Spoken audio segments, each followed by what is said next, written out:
Well, first of all, good morning. Welcome to the first session of this workshop. My thanks to all of you for being here. Many of you have syllabi to work on or other projects to get ready for the year.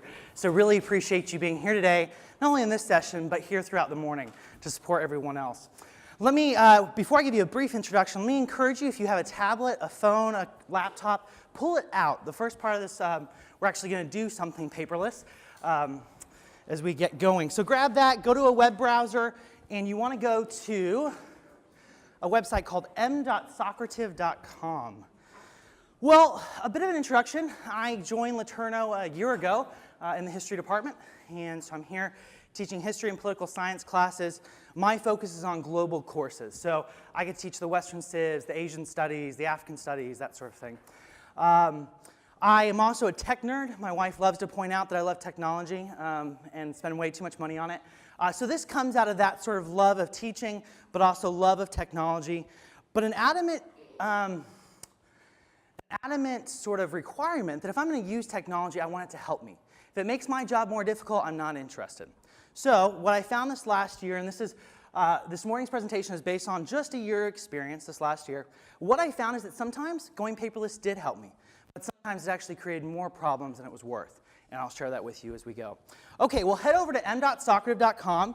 LETU 122 is the room number when you log in. And here is a pop quiz for you at the beginning of the day. This is how I would start most of my classes during the semester. So students would come in and open up a browser and do the morning's quiz. Yes. Okay. So go ahead and answer this question. How would you rate your initial interest in going paperless? And let's see what you guys say. Okay, well, I guess this is positive so far. None of you are here to throw tomatoes at me and tell me that this shouldn't be something that we should do. Well, great. I'm glad that most of you are either interested or very interested. And my hope would be that in this morning's session, you might learn something and to take away, to implement in your own teaching, in your own practice that would be helpful. Okay, well, let's go on to the next question.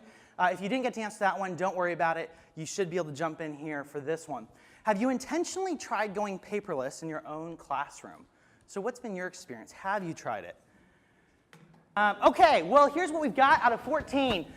Over half of you have considered it but haven't tried it. And I'll be curious this morning to find out why you haven't tried it, maybe what some of the hurdles are, the challenges that you faced.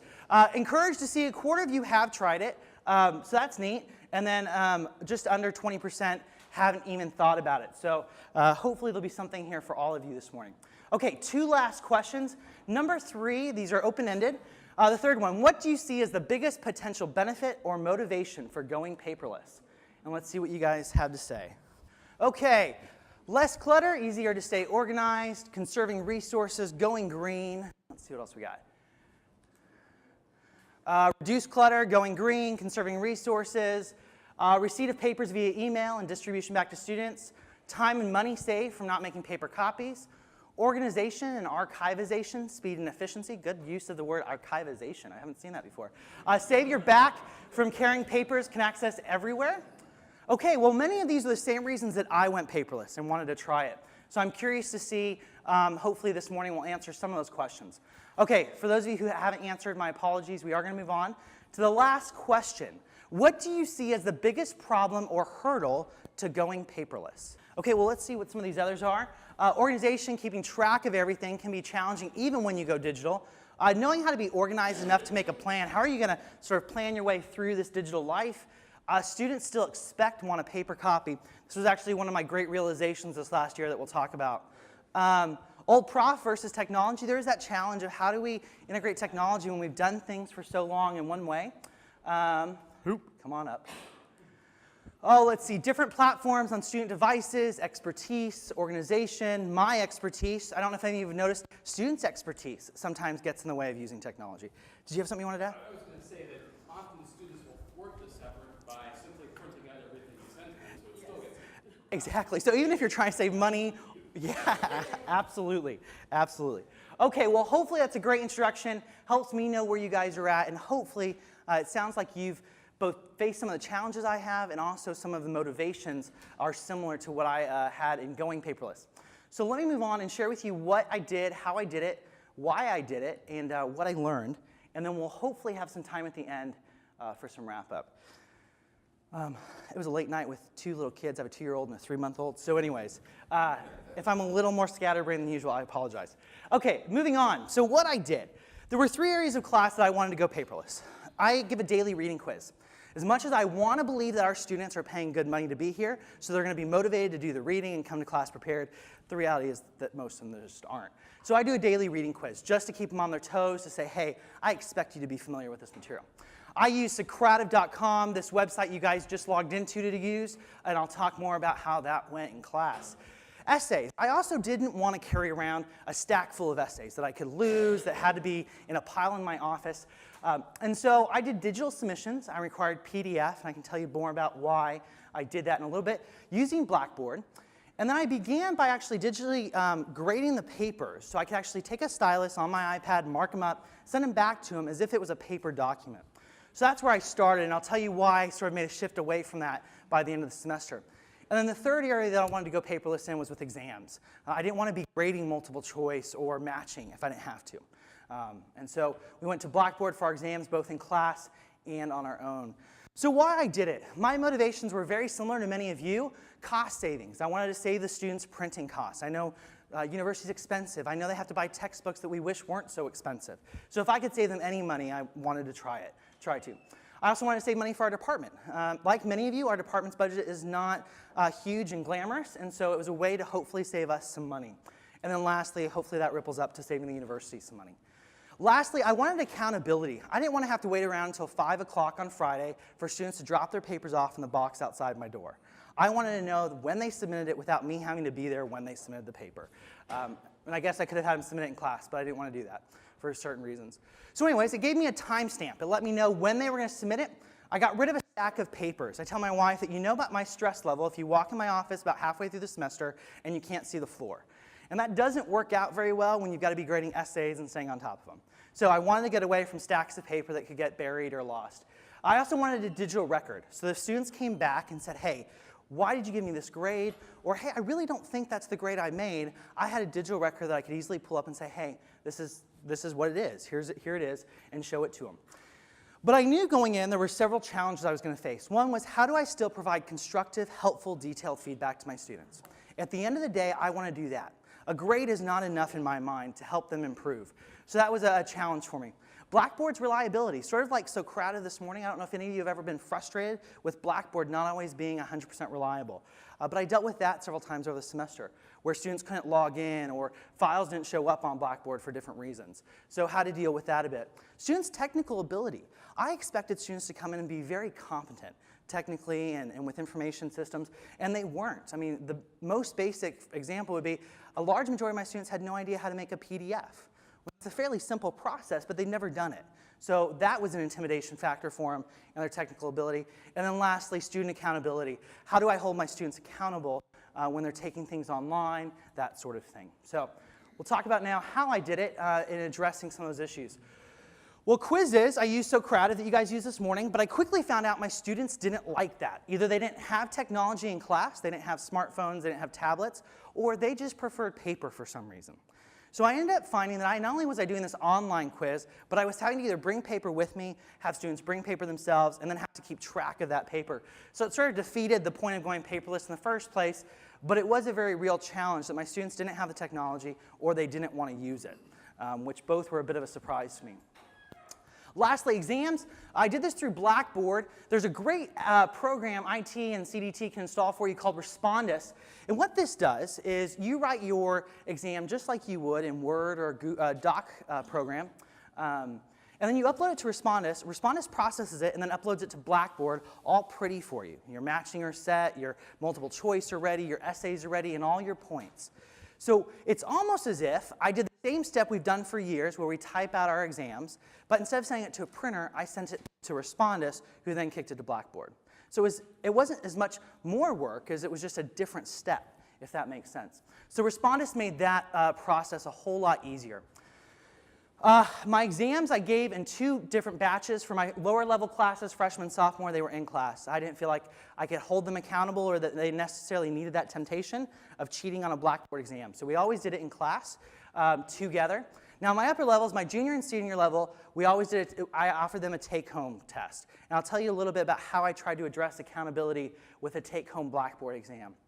And then lastly, with essays and papers, I used PDFs. The reason I use PDFs, and maybe, sorry if I'm telling you something most of you already know, but have you ever submitted a Word document or a PowerPoint to someone, and when they open it up on the computer, it looks completely different than it did on yours? I have, and it frustrates me. And I wanted to see on my computer what the students had seen on their computer.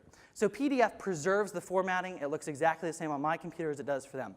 So that's the reason I required PDF of all my students rather than Word or others. Used Blackboard, and then I developed rubrics on Blackboard. I learned this sort of the second half of last semester, that there is a way on Blackboard to develop a detailed rubric on assignments, on essays, safe assigned submissions that students can see before they submit, that they can see after they submit and you've graded it, so they can get detailed feedback without me necessarily having to go through each page of their document and use a stylus. And I'll talk more about the challenge there here in a little bit.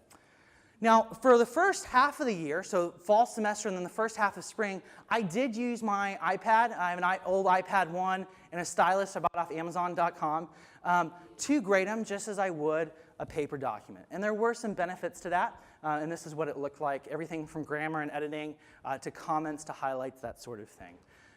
So I was able to do that. Okay, so that's how I did it. Let's talk about how it went. Record keeping. This was one of probably the biggest benefits. So Creative sends me an Excel spreadsheet. After the quiz we did this morning, it'll send me all of your results. And I have that in perpetuity. It's also saved on Socrative.com's website. So if a student ever came back to me in the middle of the semester and said, Profo, I'm pretty sure I made a 4 out of 5 on that quiz rather than a 3 out of 5, I can pull it up. And I don't have to dig through a pile of paper or say, hey, sorry, it's too late. So I loved having that record. Similarly, Blackboard creates a record of everything, and that went really well. Exam creation with Respondus was a breeze. It did take a little while to figure out sort of my troubles. I would often put too many spaces or too many periods in places. But once I got the hang of that, it was much quicker and much more simple.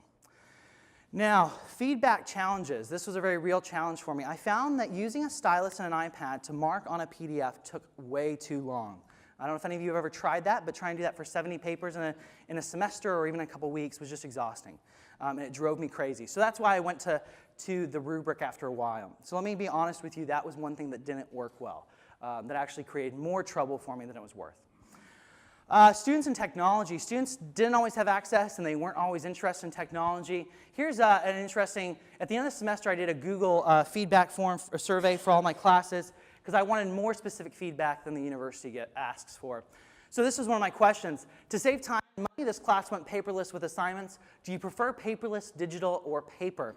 1 to the left is going digital. 5 to the right is going paper. This was my freshman level Western surveys. And you'll notice, interestingly, over half of the class were either neutral or in favor of going digital and paperless. So that's my introductory courses. Here's the surprise, though. When you get to my upper level juniors and seniors, it's almost a complete flop. My juniors and seniors actually wanted paper feedback, wanted to submit by paper, wanted my paper feedback over digital. Now, arguably, these are small populations as far as those who responded, but still, I think, helpful and illustrative in some ways. So I was surprised by that. Not all our students actually want digital feedback or are interested in going paperless. Yes, sir? Yeah, but I would bet that if you ask those same freshmen that went through that, when they become juniors and seniors, you won't see that same pattern. Interesting. Because of the cultural shift? Okay, that's a great insight. And maybe our juniors and seniors are so used to turning in paper and getting paper back that that's what they're comfortable with. So thank you. That's a great insight there. Okay, and then of course, one of the challenges I had this semester was limits of available labs and technology. Have any of you ever gone to try to check out a computer lab for a course and they're all being used? Came across that several times. Thankful, I should give a shout out to the English department. There were several faculty willing to swap with me on occasion. I don't know if I should say that publicly, so that I could use the labs, which I appreciated. But the truth is, LeTourneau doesn't have a lot of labs available during prime course times. So how do we overcome that technology availability was a challenge as well. Okay, well, here's what I learned. Students actually preferred paper in many ways. They preferred paper on quizzes. They preferred paper in written essays often as well. However, the exams on Blackboard worked really well. Part of that is because I was able to give them immediate feedback. As soon as they hit submit on Blackboard, their multiple choice and their matching were graded. And then I, throughout the day, could go and grade all of the short answers in chunks. And I'll talk about that here in a second and why that worked. But it went from taking a couple of days for me to get paper exams back to them to hours. Usually by the end of the same school day, they had their entire exam back to them with all my detailed feedback. And so I loved that. It wasn't hanging over my head, and students knew very quickly moving into the rest of the semester how they had done. So Respondus was great for Blackboard. Automatic grading was excellent. And automatic grading, one of the great things here is you can actually go back and look and see which of your questions maybe were poorly written and most of your students got wrong, and you can change the points given for that specific question. Or you can give it as a bonus point. So there's lots you can do within Blackboard as you evaluate your questions. Lastly, the thing that I loved about Blackboard grading was I could take a single short answer essay that 50 students had answered, take out their name, and answer that one essay question for all of them. And what that allowed me to do was, one, not have to worry about, do I know who this student is? I'm grading the question on its own merits. Two, I get to grade it within the context of everyone else, and what are there holes that everyone's missing? And if there are, well, that's my fault probably more than the student's preparation fault. So it allowed me to sort of see a cross-section of my class in specific areas that I really liked.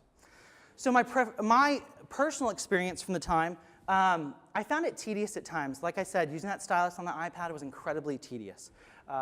So that was one of the challenges. That's why I did go to a rubric. Here is what my students saw once I sent a rubric back to them. They saw where their strengths, their weaknesses were, and I could give them feedback on each section. So even though the student did excellently, I gave them feedback to let them know why it was excellent. Moving down the rubric list, on the areas that they weren't so good at, I could tell them why and give them specific details on their paper. And then there is a place for general feedback down here. As well, in using a rubric, if you have it on Blackboard, while the rubric will give you the score, you can always go in and manually adjust it. And I found that oftentimes my rubrics were a bit harsher than I would have wanted them to be, so I'd bump it up a couple points or something. So anyways, that was incredibly helpful. This moved me away from having to give detailed feedback with a stylus on every page, because I felt like this was substantive enough feedback that the students didn't need me to correct their grammar and the English, that sort of thing. So that was huge for me. Faster exam grading was huge for me as well. I loved having the records to address disputes. We all know how helpful SafeAssign is in catching plagiarism, so that was also very helpful. But then Blackboard reliability. I can't tell you, probably half a dozen times over the year I'd get emails from students, Professor Ostendorf, Blackboard's down, I can't log in, yada, yada, yada. And so I'd have to figure that out. Or I'm not registered for the class some reason all of a sudden, so I'd have to deal with those technical challenges. But thankfully our CDT team and our IT team are great, and I really appreciate their hearts to help when those things happen. Okay, so my future plans for going paperless. Here's sort of my application of what I learned this semester. Student choice. I am going to try and give a level of student choice because obviously our students don't all appreciate digital and don't all receive it the same way. So I'm still going to do online submission in PDF for all of my essays. But if a student wants detailed feedback on every page of their exam, they have the option now to submit a paper copy to my office. It's the one that they submit online that I will count for their grade and time stamp and all that, but I'm happy for those students who want it to get it. Here's a bit of an anecdote. Dr. Watson, if you know him in the English department, he early on told me, Daniel, this is going to be a bitter pill to swallow, but some of your students don't care what you have to say. It's true. It's true, they do. And what he was trying to prevent me for was, Daniel, you're doing all this work to grade all these essays in detail, when the truth is there's a whole population of your students that just want to know their grade. And I think there was a lot of wisdom in that. So the rubric will still allow me to give a detailed feedback for every student, and I feel like that's my responsibility. But if they want such detailed feedback as every line, every word, I'm willing to do it, but only if they ask for it. So that was one of the things I learned. Professors' preferences. I still love going with online for quizzes and exams. The technology hurdle will continue to be a hurdle, but I think I'm going to try and actually make my students go online with quizzes and see if over the first couple of weeks they don't just get used to it and not give them that choice and see how that goes. It may backfire and I'll be back to paper, but I'm going to try it. Lastly, essays. I am going to continue to do essays online, both for SafeAssign and all that, not to have a stack of paper to save costs, but I am going to rely heavily on using a rubric. There's just no other way to do it online for me that makes sense of my time and giving feedback. And then lastly, I probably will continue doing my exams on Blackboard, both in class and accountability. Oh, I forgot to tell you more about this accountability. So what I decided, of course, sending our students home to do a take-home exam is always a dubious sort of endeavor, right? You never know how they're going to handle it. So for my junior and senior level, what I did is my very first question on the Blackboard exam was, give me the name and the contact information for a roommate or a friend who's sitting next to you and can vouch that you don't have your book open, your notes open, any other windows open, that sort of thing. May not have worked, but at least it made them stop to think, hey, if Professor Ostendorf finds out I cheated, he's calling my friend, or he's calling my parent or my spouse. You know, I'm sure some still cheated. I found one senior in the very last week of last semester completely cheated on the second half of an exam, which broke my heart. So it's not foolproof, but we know that our students are going to find ways to cheat if they really, really want to. But I'm hoping that initial question at least gives them pause to say, hey, am I doing this exam with integrity? So that's how I did that. Okay, well, you've listened to me now for 20 minutes or so. Let's spend maybe the next 10, 15, if you want, in dialogue. What things have you tried? What ideas have you wanted to try when going paperless? What has been your own experience? And what do you still see as the biggest hurdles or questions keeping you from going paperless? Anyone want to get us started this morning? Annie. I've had an online course going on this summer, and I've leaned heavily on rubrics as well, very detailed rubrics. Then kind of highlighted the appropriate section in the rubric and added just minimal comments, but then done an MP3 file, audio comments to the students Wow. on their papers. Okay. And I did that because of being at a conference and a workshop on online teaching last spring, and they said that, you know, most of us write a lot of comments that students don't read, but they tend to listen more to audio comments. Oh, interesting. And I've Okay. had really positive responses Okay. from students on the audio comments. So then do you just link that audio file to the file, or how does that work? I'll go through and highlight, like if there are certain kinds of things like grammar we talk about, so I'll highlight the grammar things in yellow. Okay. And then I'll highlight other things I want to talk about in blue, and then I'll ask the student, I'll send that file back to the student with the audio file and ask them to open it and follow along Okay. as you walk them as through. they listen to the audio. And so I'll talk about the important blue things first, and then say, okay, now let's look at the things Grammar. in yellow that are the grammar usage, and talk about what we see patterns and things they need to address. Okay. And I've had very positive feedback. The only negative feedback I got was that I talk too fast. And then slow down because he's trying to write down what I'm saying, type it as I talk. Don't worry, I get the same criticism, yeah. That's great, Annie. Thanks for sharing that. That reminds me of sort of the old sort of method of academia where you'd sit down with a student and walk through a paper with them, something that we're just not able to do in many ways. So that's an excellent, thank you. Two things I discovered about it. Okay. I'm much more positive and instructive, constructive when I do that. Because when I mark on paper, I tend to mark errors. And when I'm doing audio, I'm talking to the student. And I find I'm much more focused on the rhetorical goals of the paper. And so my feedback changes, I notice. And the other thing is I can say in 5 minutes a lot more than I can write. That's true too. So it's in some ways it's a time saver. Once you've got that system down, excellent. Thank you, Annie. Okay, anybody else have their own experience, their own feedback? Dr. Jacobs. You had just a comment about Goodreader. Yeah. I started using Goodreader last year, and I estimated within one semester I saved about 500 sheets of paper because going to a number of meetings and have to have paper created. Now, I don't know if Goodreader is Android and iOS or just iOS. That's a good question. I don't If you get know. an iPad or an iPhone, you can download a Goodreader. I think it's $5 or $6, and I have not printed out anything since then. So every application that comes in, every proposal, everything that I've got to look at, I can put on my iPad. I take to a meeting. And you're ready. I just we had a candidate in for the dean of students this Wednesday or Thursday or whatever, and I brought his 47-page application all on my iPad. I didn't have to print anything out. So it saves. All you do is save it into your documents. Good to go. Yeah, and let me follow up with that because that's excellent. One of the things that grading essays on Blackboard that you may not be aware of is once students submit all those essays, you can actually bulk download all of them into a folder on your documents, and then with Goodreader, actually access all of your university files from your iPad or from your device. So thanks, Dr. Jakes, for bringing that up. Okay, yeah. So, to elaborate on something Lois said earlier, when you're in math or in science, what you discover is that most of the homework you have to do is based on equations. And equations are difficult to format electronically.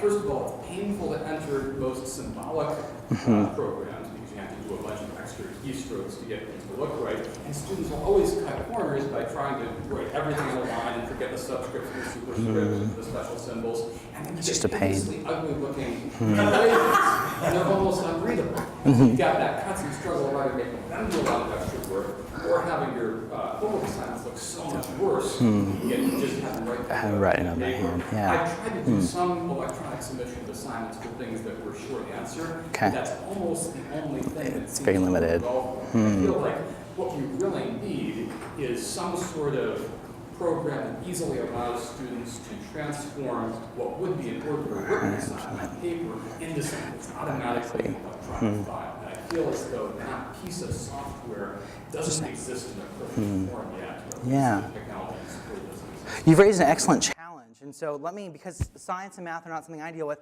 let me open it up. Has anybody found any solutions to that hurdle and that challenge, or is that just sort of an ongoing dilemma that we're waiting for somebody to find a solution for? Okay, I will take the silence as we're waiting for the solution. It's an excellent point and an excellent challenge that there are some disciplines where online is just difficult. I mean, it would make taking math courses online a very difficult thing, right, for our global courses and such. So thanks for raising that challenge. Lois? The students that have a tablet or iPad with a program, for example, like Notability on it, they will work out their homework on Notability and then email it to As a PDF, yeah, absolutely. And the instructor can choose whether to print it out or grade it, you know, online. Okay. It's, again, you're stylus oriented because it's coming to you as an email. You can also put it in a Dropbox, which I haven't quite figured out how to do yet, but Yeah, share a those Dropbox, various- yeah.